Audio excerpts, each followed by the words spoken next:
something for her country. She thought that people kind of lost their way, maybe had an agenda when they got here, and they had changed whether they knew it or not. So she created the mansion with no money, no business background, and no design background. She bought the first house Valentine's Day 1980 with a side garden, credit cards, anything she could gather. She built the side garden into a house in 85, and by 1995, and all 5 houses. So it's 5 houses, 32 bedrooms, 35 bathrooms, 30,000 square feet, saltwater pool in the back, 85 secret doors, 23 themed guest rooms, 2-story log cabin, garden room, safari room, country room, Rosa Parks room. She used to live here with us. And my wife wrote that book. That book came out in Juneteenth, her 4th Rosa Parks book. So we are a nonprofit museum, nonprofit private club, and a hotel. And we are in our 43rd West year. We have an artist and heroes and residents program. And we do these events to help support those programs. And we're truly honored today to have Valerie here with us. Just a few things. I have those. Somewhere. I don't know why they're playing evil woman.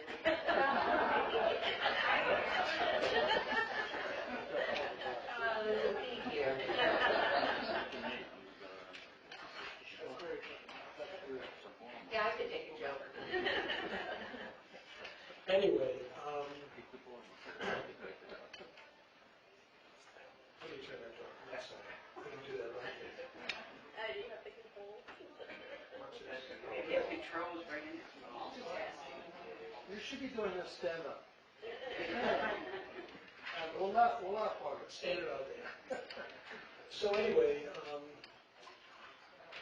Valerie wrote this incredible book, and when you take it home and read it, it's a book that's needed now and anytime, really, as I told you in the car. It can be written at any time, and we always need a book like this. It's a love story.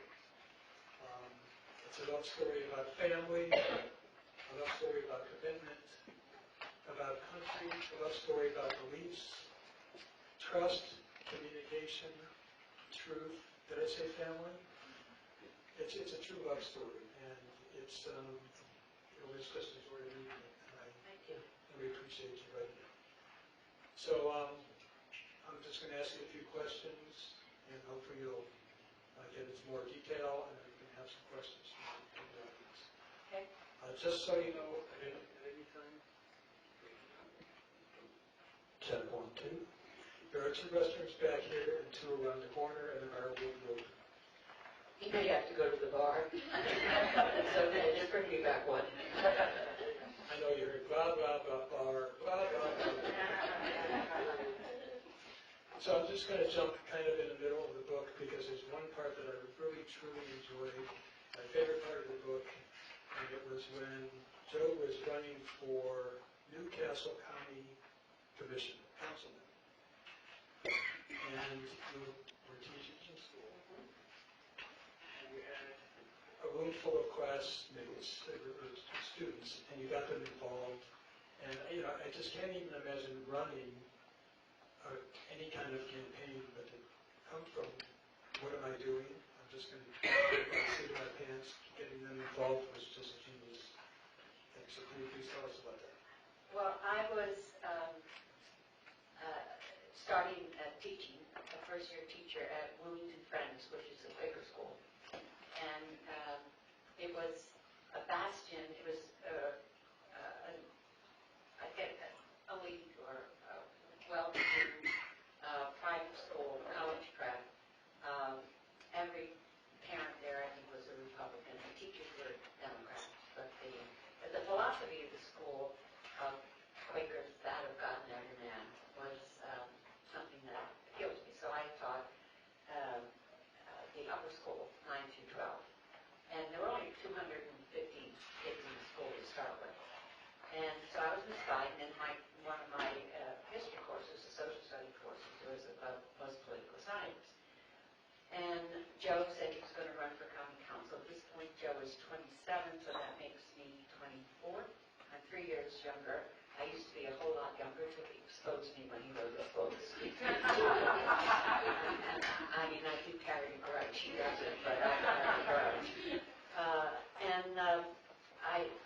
invited Joe to come in. Let me start off by saying that Joe is the first county councilman, but the first United States senator whom we ran that we ever met. We knew no one in politics. We had no money. We had no influence.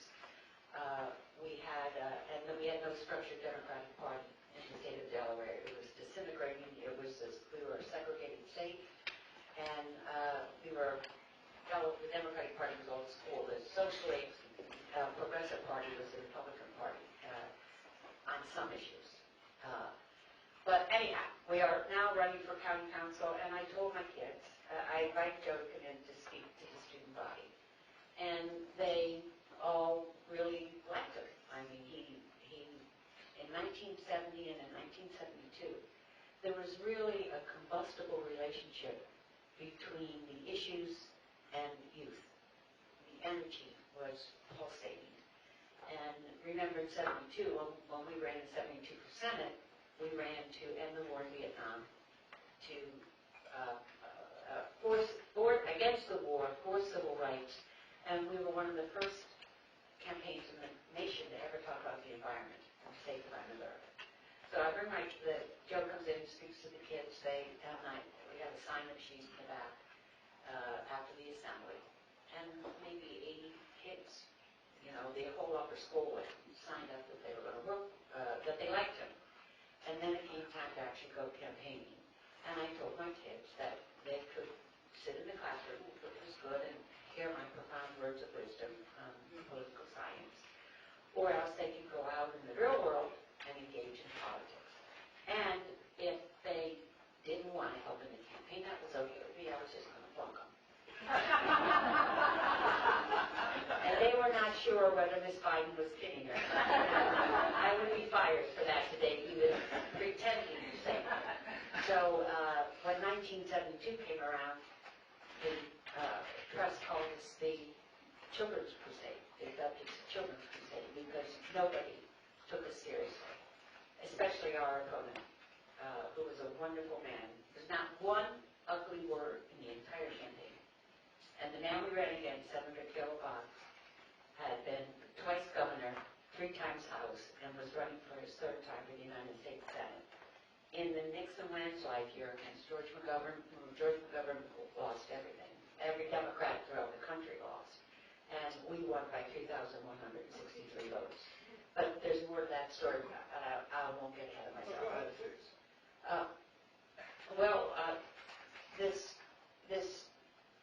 We parents believe that we influence our children, and we certainly do.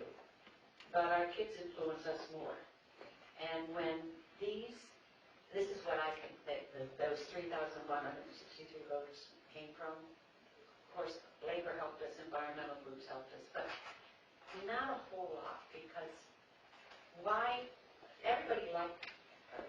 most people liked Joe. They thought he was a really nice young man, or later. He was 29 years old when we ran for Senate. And again, I'm not kidding. He's the first senator that he and I ever met. And he said, I'm going to run. And he said, will you be my campaign manager? I said, I don't know how to be a campaign manager for the United States Senate. And he said, oh, it's easy. It's just like a little bit bigger than county council. And I said, well, you're 29 years old. You sure don't know how to be senator. So I sure don't know how to figure out how to be a campaign manager at 27. And it was a family affair. Jimmy Biden, my sister-in-law's husband, my brother, was the finance chair. My mother was the coffee chair. My brother, Frankie Biden, was a volunteer coordinator, and everybody thought my dad was a candidate because he looked probably 63 years old, and he was very distinguished.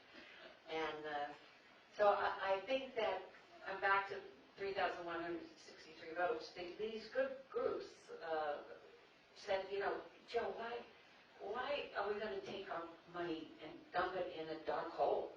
I mean, because you can't possibly win in this state and this time in 1972. Let's take our money and put it in a race that makes a difference. Like there's a tight race in Indiana, or Illinois, Florida, wherever it is. And show us how you can win. So Jimmy Biden is the family who, if you need a bridge burner, he'll burn it. If you need your bridge builder, he'll build it. So he was the one who was responsible for getting money for the campaign. He would come down to Washington, he would sit outside the good government groups or the labor groups, and he'd wait to see the head of the group, the Nori Hoffmans of the group. And nobody would see him. He's Jimmy Biden from Delaware, like, he's nobody. So finally, after 3 days of smelling bad, sitting outside the door, they let him in, and he got $7,000. Now, the $7,000 we had to make a choice, which was that we would commission a poll, because we had to show the other people how we could win, that there was a path to win.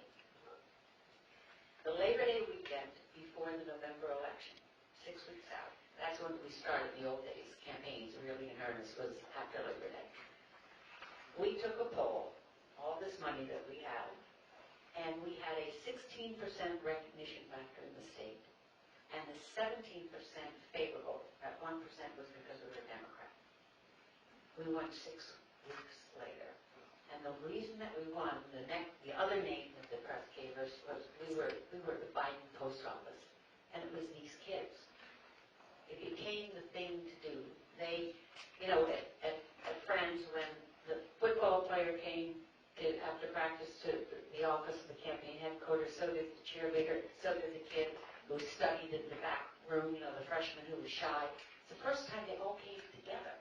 And they followed Miss Biden. But, I just laid cross, and they came and they did everything. They made all their signs. The big deal was, that we didn't have money for brochures or stamps.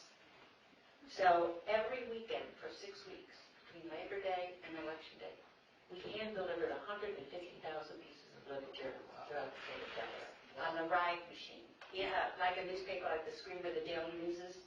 And so that's, I'm answering the same question in a lot of different ways. So what else do we want to know? I just imagine the learning experience that kids had and took with them the rest of their lives. Well, when you're in the campaign, you sign adoption papers. That's where you spend your whole life. And the end of the story, which was obvious, but when the parents, maybe it wasn't obvious, when the parents saw Jimmy or Janie or Frank get up at 6 o'clock in the morning, when they didn't get their fannies out of bed until noon, which most kids, don't on Saturday or something. They said, there must be something to this guy Biden. Let's take a look. Janie gets up and there's something parents pay attention to their kids. And I think they're the ones who pulled us over the line. That's incredible. And you still see them today? Oh, yeah. There's I just got the invitation, Miss Biden, I'm still Miss Biden. Miss Biden, the 50-year reunion, Buckley's, October 17th. I ripped it up, the audacity, 50 years. I'm not showing up for that. That's incredible. We're going to take a little turn here. In these days of CNN and MSNBC and those other channels, when it's late, my wife is watching the Hallmark Channel. She's smart. It's got a happy ending. Yeah. And as I was reading your book and reading about Jack. Oh, Jack. Yes, Jack. The man I sleep with. It's a Hallmark story. Two people come together, can't stand each other, stay with each other. And all of a sudden. Yeah, 47 years, October 11th. We'll be married 47 years. And I always said that my 3 brothers are a gift. Jack, I earned. We did not like each other when look, when your big brother, growing up, Joe, he didn't want me to date anybody he didn't know because he didn't know him. And then he didn't want me to date anybody he knew because he knew that as okay. So when he's at law school, he and his soon-to-be wife, Nelia, he went to Syracuse Law School, and that's where his late wife went. And I was still in college, and I went up to visit him for the weekend. It was homecoming weekend at Syracuse. And he said, come on up. And I said, of course. the longest time that I had not been around him. It was 3 weeks that, and we really, we're all friends, for real. So he said, and by the way, when you come up, there's this guy Jack I want you to meet. And, I told him to go out with him. I said, I don't want to go out with him. First of all, if you fix me up with him, this guy has to be, I had a couple of different things, but I ended up with maybe a Jesuit, a Jesuit in training. And they're they can be badasses too, so, but I said, I'm not really interested because I had a boyfriend at Delaware at the time. And Amelia, she had an expression which was, I promise you, that was what she would say. So she gets on the phone and she said, I promise you, Val, if I could pick any guy in the world for you, I would pick Jack Owens.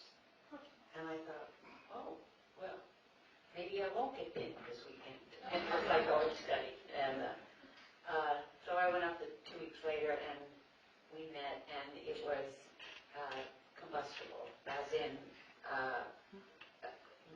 explosive, not nice. I looked at him and he looked at me, and I didn't like this boy from New York City. And he said, I had been homecoming queen, and he said he could still see the imprint of the crown. So we did. 10 years later, so the weekend, we got married. And he and my brother Joe were friends in law school. But our firstborn child, Missy, who you know, was named Valerie James because Jimmy Biden and Jack were best friends. And so he knows the moral of the story is with this family. If you got one of us, you got all of us. It's, we travel in a pack. So talk a little bit about your relationship with Joe, and of course it's all of your family, but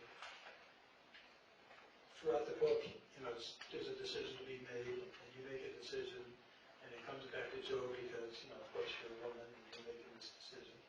And Joe says, what does Val say?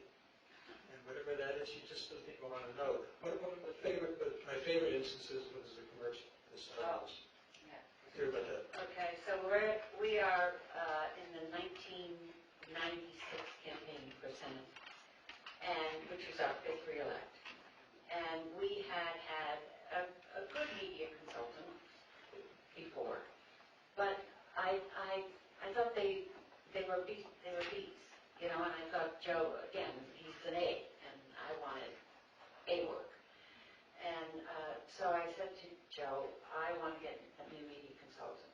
And he looked at me like I'm nuts.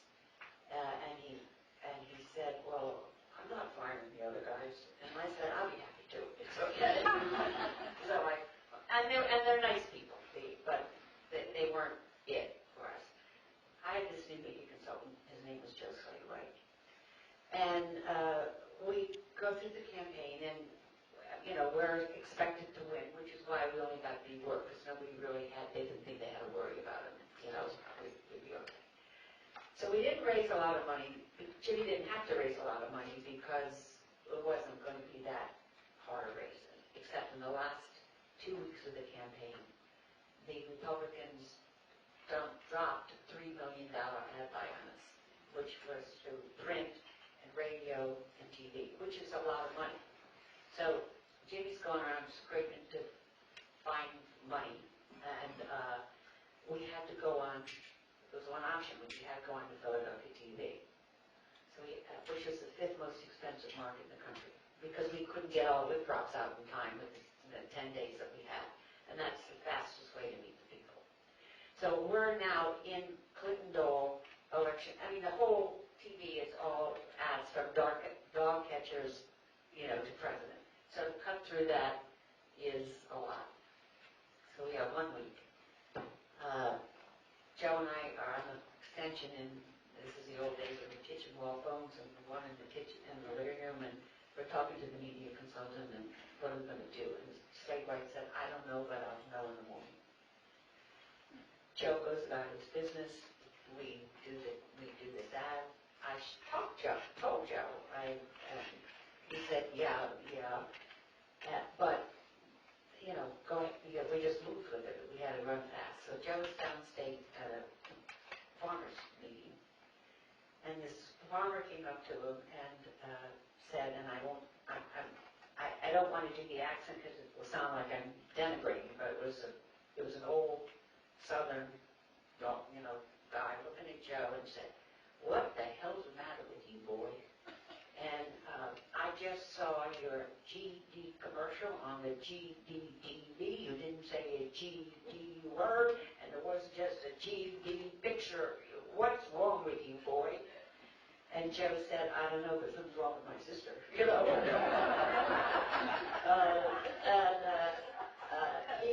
gets in the car. This is our one child, 5 days. And he makes it up from downstate to upstate is 2 hours. He made it in an hour and 15 minutes, something. He walks into my office and he leans over the desk, and I saw this was coming in. He called me. He said, "What were you thinking?" He said, "Never mind, I'm on my way." And he comes in and he bangs. I'd seen that expression, but it was never directed at me before. But there it was. And he leans across my desk and he said, "Val, what were you thinking?" I said, "Joe, I showed you, I told you the spot. I told you over them. I didn't do that with them." And he said, no, is it true that there's no, and he repeated the whole thing. And I said, "That's true." And again, throws his hands up, and I was a girl and a sister, so he couldn't lay a hand on me, but if he could have strangled me, he would have. And so again, "What were you thinking?" And I said, "Joe, I was thinking that it's the best spot I've ever seen." He went, "Oh, for God's sakes. Why didn't you say that in the first place?"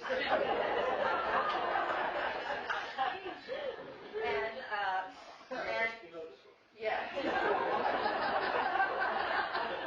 He walked around the desk and said, "Why did you say that in the first place?" I said, "Joey, I have it all teed up. You can see it." He said, no, it's okay. If you like it, it's fine. He never saw the spot. And it really was a great... That kind of confidence in somebody, right? Yeah. But, it goes around. So, here's an important question. In today's world, there's disinformation everywhere. What's the best way to handle disinformation? I don't know. Kathy McLaughlin runs the Biden Institute at the university with me. I'm the chair and she's the boss. And we're just talking about today, a focus group with John Delahope, who does the polling for the youth in the Institute of Politics at Harvard. And he's a friend of Kathy's and mine and works for Biden. And he did a focus group today and was sharing some of the information from the kids, from the young people. And Kathy was just downloading on it, which was that they are now setting boundaries. What is it, Kathy? What did they say? When the students talked today, they talked about the idea that they're setting their own boundaries now because they don't believe all the press. One, they're totally stressed by the coverage of so much press in so many places. That there's two things. One, they're setting their own boundaries, which I think is interesting. So they're taking themselves off various social media platforms or only using them for certain things.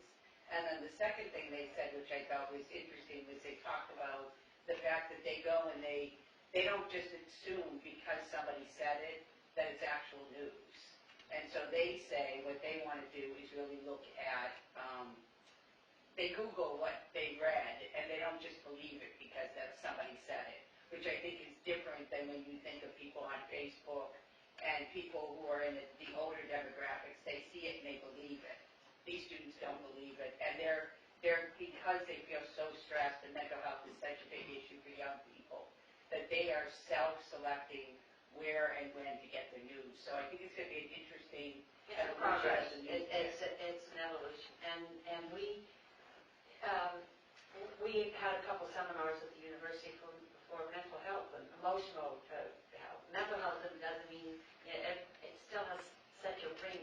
One of the kids said of stigma, like you're nuts. No, mental health means things are just rattling around, and it's emotional support and help. And I don't know how we, did anybody see the Lincoln Project's new ad with the salute? It is absolutely frightening. What's happened now is that there's a cult. It's just not one person. It's become a cult, and it scares the dickens out of me, and it's frightening. And I think that we have to. Well, that's one of the things that's so good about my brother. And I know this is spoken like a true sister, but it's also recognizing what a true leader is. My brother has always appealed to the better angels. And, if we disagree, and I said, and besides that, your kid is a drunk and your mother wears combat boots, how are we ever going to resolve anything? We are so polarized, there's no attempt anymore, or there's little, to say, I never thought about that. Wait, you might have a better idea. That's why my brother has his ego in check. When you have a big ego, it means that you realize that you could say, I didn't even think of that. So what Joe has done is surround himself with people who are smart, particularly in the areas that he is, that is as smart that he can have a conversation. But he has what is sorely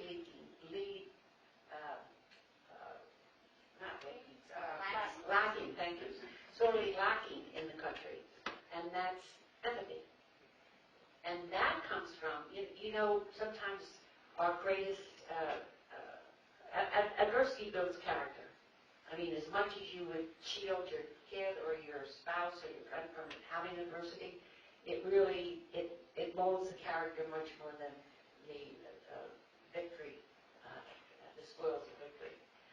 And when Joe was a kid, he was 3 years old, but that's what I met him when he was 3. But his whole life, he stuttered terribly. He could not string more than 3 words together. And people think stutterers are stupid, and he was made fun of, just by his peers and by adults. And my mom would say to him, Joey, you're not stupid. It's just you're so smart. Your brain works so fast, you can't get the words out fast enough. So she gave, layer by layer, this little boy built a backbone of steel because of the confidence that my mom gave him. And when you have been bullied, and I bet every one of you all have stories, that girl in high school or that guy, he's not a superhero because he was bullied, but he's a superhero because he made a choice. When you're bullied, you can become the bully yourself, or you can realize that we're all in this together and try to figure out how to make it work. And that's Joe's strength. Ben Nyquist Campbell, who ran for Senate, Jose White did his work, had a line that I use all the time. He said, you cannot lead unless you can heal. And that's why my brother, at the right time, was the right person for the right reasons. And again, I don't want to make my brothers any more than they are. They're good is good enough. Like Joe doesn't walk on water, Jimmy doesn't create money from heaven, there's no manna. They're just good, decent men. Frankie fights his own demons. They're good, decent people. And empathy. It's the quality that's missing. And that came from your parents. I mean, if you had a disagreement, you got it out there and talked about it. We had Joe initiated this, it was called family meetings. God forbid, when we walked outside the door, there were 3 brothers, and we're not now because Joe's president, so that kind of changes the dynamics. But, but we were a middle-class Irish Catholic family in mid-20th century America. 3 bedrooms, split level. I say Irish Catholic, and what happened is that we all went to Catholic school. And the reason that being Catholic was so easy is because principles of social justice, which the nuns taught us, meshed with our family values. And so, but we weren't pious. What we did, we're Catholic school kids, so we went to Mass on Sunday, we didn't eat meat on Friday, we gave up candy for Lent, but we weren't pious. We were just normal kids. When I walked out the door, the rule of my mom's was, when you walk out that door, remember you're a Biden. Now that wasn't you're a Biden like a Rockefeller or a Kennedy, but you're a Biden, and that meant that you 4 kids, you have each other's back. That's the whole thing, you have each other's back. And we are not little shoulders, we felt that responsibility.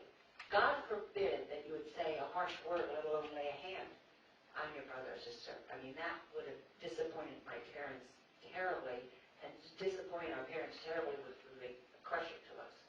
So, but in the house, we were normal. Like we drove each other crazy lots of times. And we instituted Joe's idea, family meetings. And we would just, no parents, but the 4 kids, if one of us had a grudge, we'd go into the middle of the bunk bedroom and shut the door and say, Joe, how could you why would you say that to me when Tom was standing right there? I mean, I could stab you.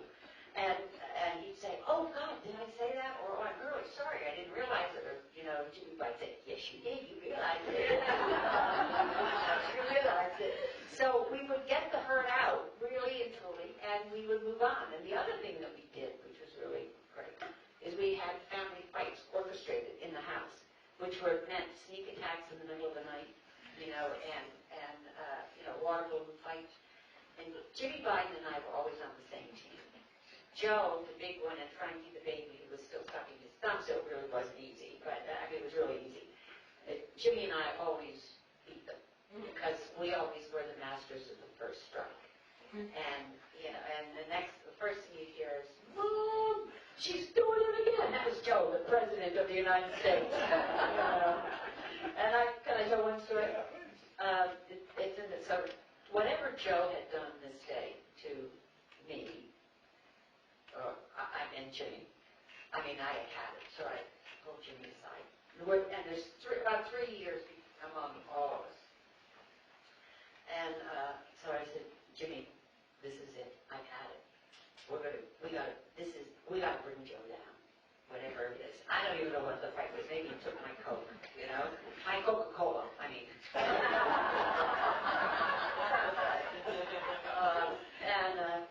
So Jimmy always had money in his stock drawer because he did paper routes or whatever. So he always had cash. So we get on. I said, go get your money. We get on our bicycles and we ride up to the strip mall where there's a pet store. There's a sub shop and a drugstore and a pet store. And we go in the pet store and there's a big glass case, and it's full of snakes, little guys. And surely they're slimy, So I looked at Jimmy Biden and I said, I want that one. So Jimmy takes his money out. The guy puts the snake in a box. We put holes, we were humane. We put holes in the top of it so the snake could breathe. And on our way back, going home, and we can't wait till night. And I'm the only girl, so I have my own bedroom. The boys have 2 sets of bunks, and then Mom and Dad's room. The lights out, Jimmy Biden puts the bottom of Joe's covers, he's on the bottom, and puts a little snake right in there. So Joe, he's like all-American Wheaties guy, like, night, Mom, like, that part, what's that girl? Yeah, good night, Mom, good night, Dad, good night. So Frankie, the little one, is in his bunk. And Jim and I are waiting and waiting and waiting, and finally we get this blood-curdling scream because there's a little snake in his leg all the way up Joey's leg. And it was like, oh my God. Jimmy started laughing. He fell out of the bunk. Frankie started crying. And I was in my bedroom and said, King Sam. So, you don't mess with Jimmy and me. You always call him Jimmy Biden. Yeah, I do. I don't know why Joe now calls them Jimmy Biden too. Sometimes we put a tag on him, bring him home, or leave him out. I mean, sometimes we can do either one. Yeah, I do. I guess I do. I forgot one thing about the Star Wars ad, the story you told about the ad for, Yeah. what was the ad? Oh, is the ad, the Slate White, the media consultant said, we have to introduce Joe as if it were the first time he had run. So he had been in office for, 1972 to 1995, so 35, whatever the math is. And so what it was a black screen like this, and in white letters, where his accomplishment, Violence Against Women Act, reduced budget, college debt, like that, and that was it. And instead of having canned music, it had beautiful violin, string music, like opera. It could have been it was so uplifting, the music. And what happened, everybody thinks of television as a visual, but it's also audio. You know, when all of us, you're watching, the TV, there's no sound.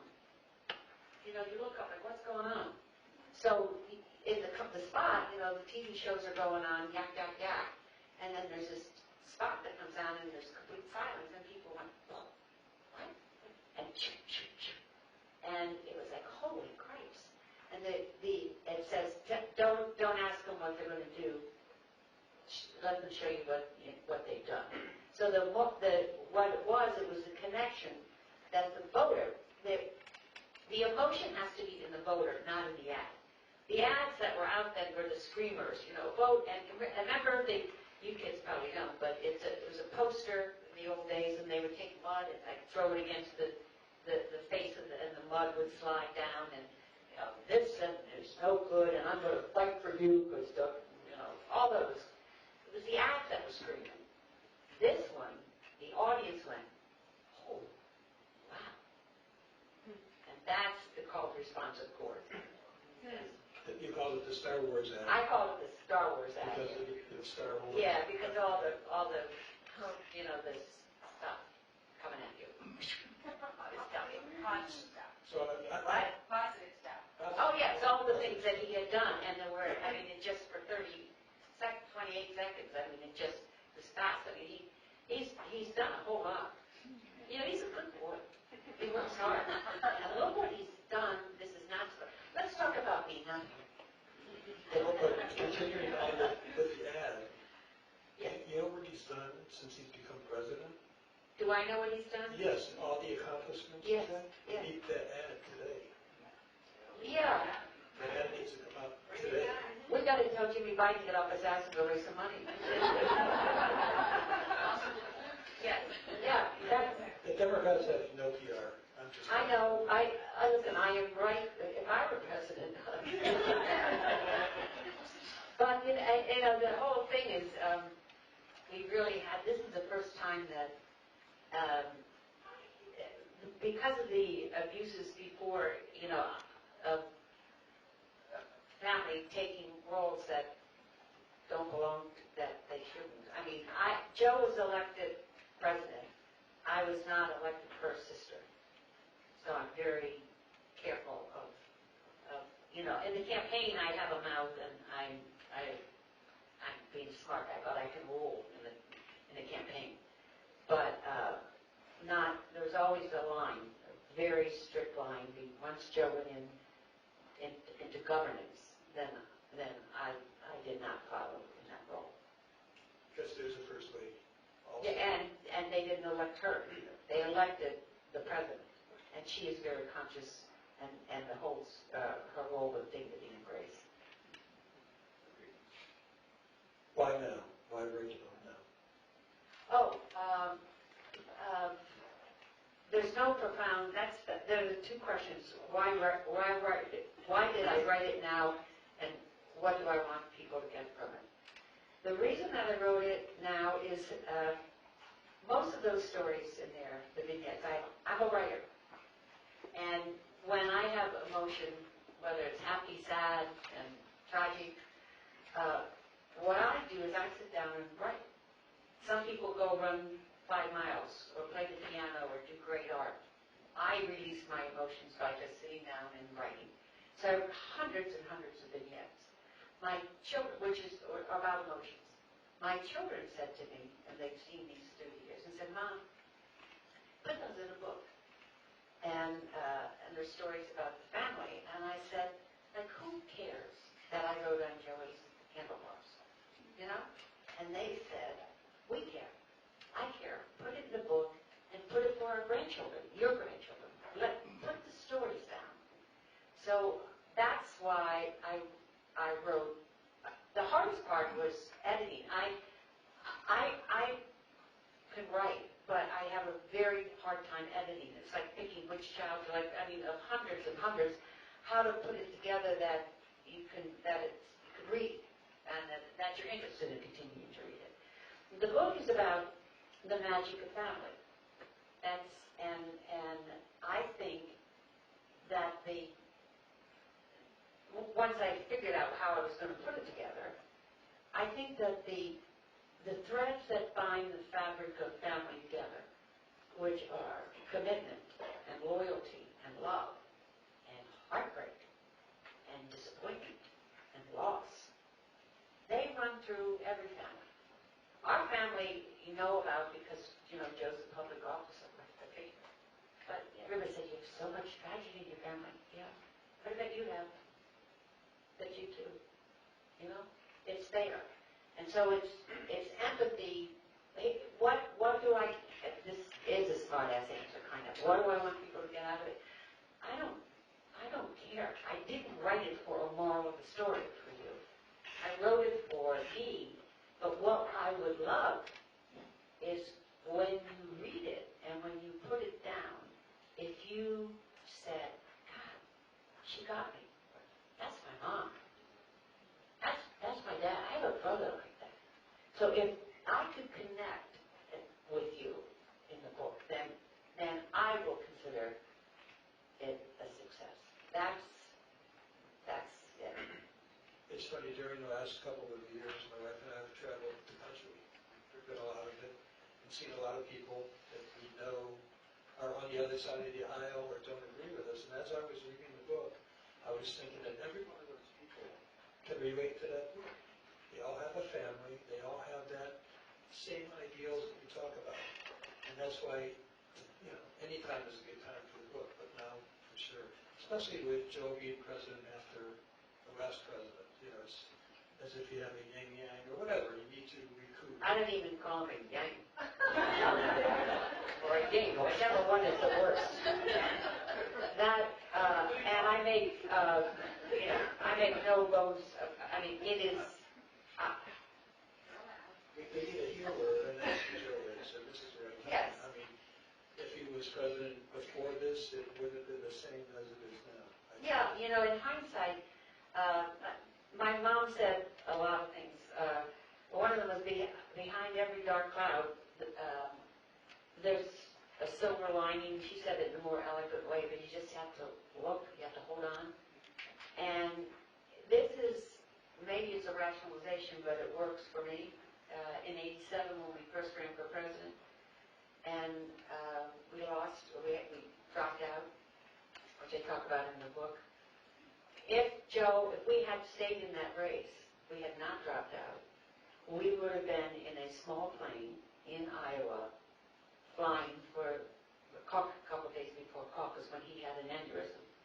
And he almost died. It's the first time I've ever heard the difference between morbidity and mortality. I didn't know that there was even morbidity, fortunately, at that point. And Joe survived. But if he had had a headache and we're in Waterloo, Iowa, and he was having a lot of headaches, and which he never had taken aspirin before, etc. He was taking all of them, and without water. And he was said, he said, oh, my head's hurting. I said, Joe, for God's sake, we've got 3 days left. Get your ass in the plane and go. Let's just do it. And I believe he would have been dead. He would have died. So it's timing, and he is the right person at the right time. And that's story. You want a story? We we are in the debate with Trump. Well, debate is,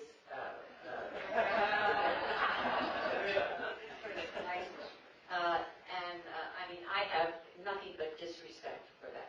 And I'm being civil, you see, very civil. And so we are flying to the Trump debate, which we know will not be like anything we could even, it was even worse than we could have imagined. So we get on the plane and Joe's on the left side of the aisle. It was just all cold at the time, so we're all still very conscious. We all have masks on. And so Joe's got his papers on the table in front of him, and I'm sitting on the aisle over here. So before we took off, I hopped up and I got over and sat across the table from him. I said, Joe, I want you to pay attention to me. Don't blow me off. Listen to what I have to say. I was just digging in. Now, the Catholic schoolgirl in me looks at what I look for reassurances. So every day is named after a saint in the Catholic Church, and maybe in other churches too, but every day is the same. So the debate was September 29th. So I said, wonder what that is. And I looked it up, and it's the Feast of the Archangels. And the Archangels, Michael, Gabriel, and Raphael, were the three who drove Lucifer out of heaven. I said, we're on the right track here. And Michael is the archangel who's the leader. Gabriel is known for strength. And Raphael is known for healing. And I said, Joe, you have the trifecta. I said, this is going to be, I said, listen, I said, Joe, listen. You say the rosary every day, right? I know he has a rosary in his pocket. You talk to Bo every day, right? Right. I said, then why not listen to this? It's the Feast of the Archangels. They got your back. And he looked up and smiled at me and said, I love you, kid. And then I went back to my seat. So what is Val doing today? I'm working for Kathy at the Biden Institute. I'm chair of the Biden Institute at the University of Delaware. And what we're trying to do is the university that has named the School of Public Policy, the Joseph R. Biden School of Public Policy. And that's the school where you teach the policy. The Biden Institute, which will sit inside it, is where we talk about practical politics. So we are engaging young men and women, and old men and women, but it's a student body that we're focusing on, and to engage in civil discourse and to preserve our democracy, because we're in serious trouble. And when not a lot of things really frighten me, but when I saw that Lincoln Project ad yesterday, I mean, it absolutely put chills through my body with this cult and this rising in our country. And we have we had a national voter registration day at the campus of the university. We were all out on the green, Kathy and I. A kid came up, she's a local reporter, and she said, what do you want to get out of today? Duh. Okay. So why is it important? And I said, because, John Kennedy said, with great gifts, there's great responsibility. I said, you have a gift. You're here. Opportunity. You're at the university. You have a responsibility to preserve our democracy. We're not. And I said, if you don't, don't come crying to me. Get off your fanny, do something about it, engage, or don't criticize. Because you have no right and no position to criticize unless you're going to do something about it and change our and we've got really now this is where I do use the word. I mean, crazy people who are out there, and they're stopping at nothing. I mean, January 6th. Who believe it? But it didn't really happen. It It was just a nice visit. I have a few choice words for a few people in the book, too. So what does tomorrow bring? Pardon me? Tomorrow. What do I do tomorrow? Yeah. What's I am next? busy, and your wife is right here. My God, you have a lot of doors. What am I doing tomorrow? In the future, what's next on the Oh, I thought you literally. I am. I'm reworking. I'm not for the administration, but for local candidates campaigning. The midterms are so important. So I'll be on the campaign trail for, like today, I said, the most important thing, the biggest threat, if it was one of the questions, not today, it was a couple weeks ago. What do you think, if you could come up with one answer, solve one problem, what would you solve? And the biggest thing, magic wand, is voting rights, the attack on voting rights. Because if we don't stop that, and if we don't allow people to vote, then we're never going to save planet Earth. I mean, that's the number one, that's the gate to get in to solve the problems. And the biggest problem is planet Earth. But to get, we need to legislate. So I'm going to work for the midterms. I'm going to continue with the Biden Institute, and I don't have any other. And helping women. There's an organization called Diversified Search Group, and I am of counsel, not as a lawyer, but as an advisor. And this organization is committed to putting women and people of color and minorities in the CEO suites. So that's what we got to find. We got to find the organization that is looking for a CEO and say, well, there's this woman, this man, not because we're good Samaritans, hopefully we are, that we're good citizens, but because when you have a diversified work group, the productivity is immeasurably increased. And I memorize the number before I go in and do it, but I forget what it is now, so I don't want to say it, but it's like tenfold, or it's a lot. So we're doing the right thing for the right reasons, and hopefully we'll get some results. So if any of you are CEOs or leaders, presidents of your own organizations, and you need CEOs, talk to me. Tomorrow I'm busy. Do you have another presidential campaign in you? Oh, yeah. Yeah. That was easy. Yeah. No, I mean, he'll is he so old? I'm watching. That's what he says, watch me. Yeah, and I think he got that line from me. But the guy, and when the uglies say, he couldn't, your brother can't string three words together, which is to trust the people now. And I said, yeah, but he could only put NATO together. Yeah, sometimes my tongue just emerges a little bit. It's like when they at a cocktail party, which is a rap, before a political event, and people going around, and they're all very social and sweet. And so, let's say Joe's where Kathy is, and I'm here. And a man and his wife came up to me, and the man says to me, basically your brother's a real jerk. And I looked at his wife and I said, you must be so proud of him. I said, he's such a fine man, and he's so brave. You have to be. I said, I'm Joe's sister. Joe's right over there. So if you wanted to say that, why don't you go over and tell Joe instead of kicking his sister? Oh, I bet you know what wonderful times sweet is with him.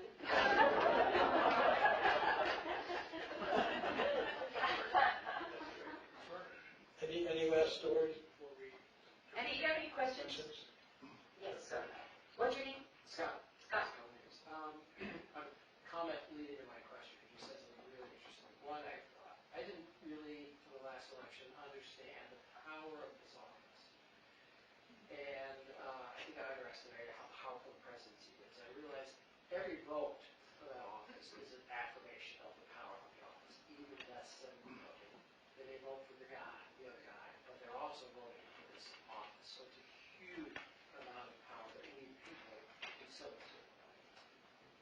said empathy is a critical thing. How, when you're pulling together all your other political experience and so forth, kind of looking at the landscape right now, how do you build that sense of awareness with some of that segment that there's empathy at the White House? I think that, You know where I'm going. correct me on this, but I think that even the people who didn't vote for Joe, I think that one thing that's almost universal about Joe is that he is empathetic, but he's dumb as nails, is what the part of that 70, the people who don't like him. He's a stutterer, he's incomplete, he's not mentally stable, he's old. But I don't think, nobody says that Joe is cool. And so what they try to do is equate empathy with lack of strength. Empathy is strength. And so, and what I think we have to do is start, I mean, there are some of those people were never, I mean, and they're people legitimately who feel wronged and feel slighted, and we have made mistakes. We've always tried to be a more perfect union, more perfect each time because we're not there. And so it's in striving that we can hopefully be better. One of the things that we got to start is with our children. The thing that surprises me is that the anti-Biden ones, at the corner, this is a gospel truth. We were together, Sarah and I went out to a meeting, the Renaissance thing. And the woman who was leading this conference that I was speaking at said that she was so surprised that she was a Baptist, she was young, and she raised her children in the church, and the pillar of the church was this particular woman who was a strong, good Christian woman. So she said, the young woman who was talking to us who ran the conference, that she's driving through town, this is right before the election, and she said, on the street corner with signs, chanting, is the woman who's the pillar of the church with her grandson, who's 7 years old, with the sign saying, fuck Biden. Like, how do you square that? You know? So and one of the things that I think what we've really done in the education system, a big mistake with it, we've taken out civics. People don't understand the three branches of government. The nuns, it was this big, it was our civics book. But there are three branches of government, equal power. Yeah, the president has enormous power, but he can't do everything. And what's happened to our judges and our institutions? No, they don't know. You know, and it's our job. We haven't taught them. I mean, the nuns would have the hate, they were back in power. They whip all these kids in shape. But we got to get civics back in the classroom so that democracy, you have to work at it. It's like a marriage. If you don't work at it, it's going to splinter and it's going to turn ugly on you. I'm a marriage counselor, too. It's time to go. Let's No, have a break. actually, I was going to horn in on your discussion because it's relevant. We take it personally on behalf of the president, but he somehow doesn't. He just doesn't. He still cares about the people who didn't vote for him and the problems that they have. And I remember, was it at the correspondence dinner? Or, in some speech he gave recently, he said, yeah, and there's this really popular guy named Brandon. Yeah. And he just doesn't. Yeah. And he doesn't have to take it. He told me, swear to God, the time I was a little girl, that whatever he did, he said, you can do it better. He said, you're smarter than I am. You're kinder than I am. You're better looking than I am. Well, that was easy. And in turn, I said that to Jimmy Biden, and Jimmy Biden said that to Frankie. So, so we have a responsibility. And so responsibility for Joe, the avenue was public service. And then he went into county council because we were the state in the longest state. That's not the longest state. Our state had the National Guard for the longest period, 9 months, with National Guard on the corner with bayonets, real live bayonets, after the riots in the 60s. And the downtown Wilmington was depleted. And the area that Joe and Delia lived when he became county council was up for new development, meaning the highways were coming through, and it was blue collar area. So let's change the development of the county, but we're going to change it in the blue collar area. We're not going to do it in what we call chateau country. So Joe went into that, and then he became a public servant because, because he felt it. Joe, when I had Bowen Hunt when I moved in with Joe, and Bowen Hunt were little, and Joe and I were going to 5 o'clock mass on Sunday night, which was new. It was summer, and we went down into downtown Wilmington, and where the church was, and we're at a stop sign, and this man walked across the street in front of us, and he was, I'm making this up, so for a visual. The guy could have been 35 years old. He looked like he was 60. He was just bent and had a bad leg, I guess a hip. And he's walking across the street, and he is barely making it. We're waiting for the lights to watch him go by. And I remember the boys were in the back seat, and I put my hand on it, I grabbed Joe's arm, and he's just senator. And I said, Joe, you got to do something about that. That man's mom loved him as much as we love Bowen Hunt. And Bowen Hunt had just come out of being in traction and the accident, and were nearly in the day you were killed. And he looked at me and he said, I knew you were a Democrat.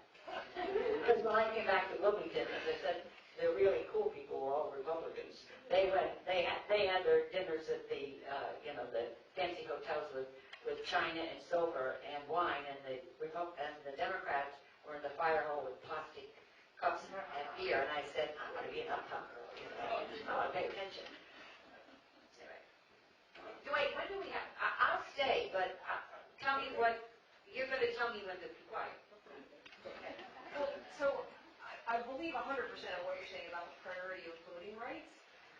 I'm also trying to reconcile that with what you're saying about empathy and reaching across the aisle and sort of restoring our values, because what I see within the Republican Party these days is a reflection of really a centuries-long tendency to freak out at the idea of minorities voting. Yeah. I mean, we've had a civil war over it. It's why the Klan was started during Reconstruction. It's just like this mindset of like, if that's what democracy is, let's just not have a democracy because that's too awful to think about. So I don't know what reaching across the aisle there is. I mean, the Germans have a saying, if a Nazi's sitting at a table talking to 10 people, then you got 11 Nazis at the table. And so I don't, you're talking about the Lincoln Project, and, you and Lynn Cheney and the Lincoln Project, they're all trying to give these people a path back to... No, not at all. No. Okay. No. Voting rights is if we, the people, whoever we are, and identify ourselves with what we want, if we don't vote, and it's the minorities who are being held back, so we're back to Jim Crow. So what the other team is trying to do is to suppress the voting rights, which means that I think the number one job that I have to do, me, is to get out there and to get people to the polls, get them to register, which we did today with the young kids. Because if we let it step back and let it happen, the bad guys are the ones who are motivated. Hate motivates. So they're the ones who, and we have to, a lot of our young kids, and whoever thought Roe would be overturned? We take it for the young women, they're not, guys are good guys, but they've taken it for granted.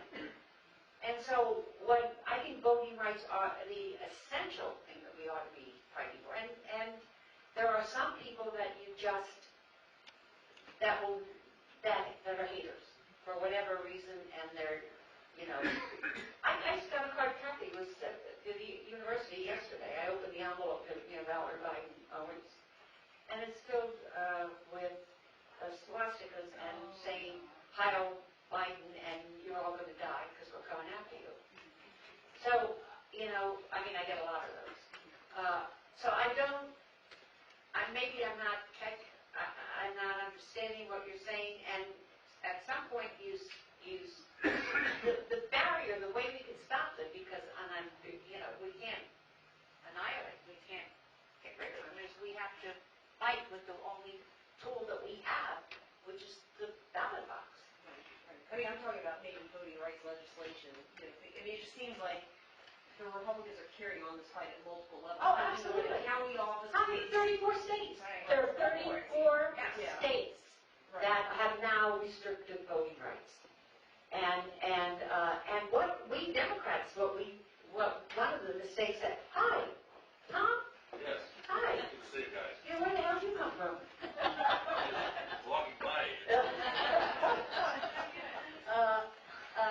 I forgot what I was saying. He's still, 34 states. 34 states have restrictions on voting rights. And so that's why we're all working on, these state the Secretary of State people, holy cripes, the ones who are going to okay the election. Democrats need to focus more. Oh, that's what I was starting to say. Thank you. That one of the things that we've done is we didn't have a backbench.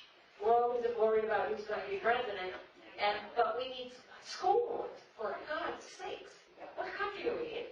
Nazi Germany? We're going to burn books. We are without burning them or taking them down. I mean, we have to build things. We have to, but before we can build that, which is take a while, we have to work. Our families are harder than we've ever worked to preserve our democracy. I was going to say you're. Oh, okay. Yeah, I'm Ralph, because you still need to sign books. okay. I'm ready to go. I'm ready to do whatever you tell me. I was just going to say, your brother, I don't know if you caught it today, I just got a snippet of it, our president said that he's working very hard on dealing with dark money, which I think is at the core of a lot of what you're feeling and what we're all going through right now. And I wish him luck, and we'll do what I can to help.